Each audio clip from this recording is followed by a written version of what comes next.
Hi everyone. In this video, I'm going to cover vector addition. We have two vectors here. Let's look at the blue one first. The blue vector is basically from 5 in the x-axis up to 5 in the y-axis. Okay. Vector, by the way, in vector notation, you'll see an arrow above usually a lowercase letter, and that just indicates that it's a vector. All right. So here we're going to do vector addition. We have the blue vector, which is 5, 5 is where its coordinates are. This is magnitude, although I don't have it on here, its magnitude would be the length of this. But the vector is pointing to 5, 5. And then we have a red vector, and the red vector is pointing negative 7x, 3 in the y-axis. So negative 7x and 3.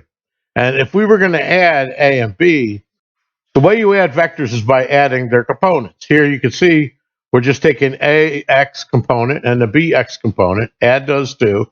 That becomes the x value in the new vector. And then you're adding the y component in A to the y component in B. And that would give you the y component in the new vector. So the new vector here is shown in green. And one of the things to help you visualize vector addition that I like to show is if you look at the red vector, all we really did when we added it to the blue vector was we took its tail and we put it up at the head of the A vector. It's still the same vector up here. It's pointing in the same direction and the magnitude is the same. So all it does by adding vectors is we're going from this 0, 0 origin to the head of this vector, and then it's essentially putting the tail of that vector and extending the head out in the same direction that the second vector goes. So that forms this green vector that we now have. So that's the easy way to think about vector addition, just basically, and it works. It's commutative.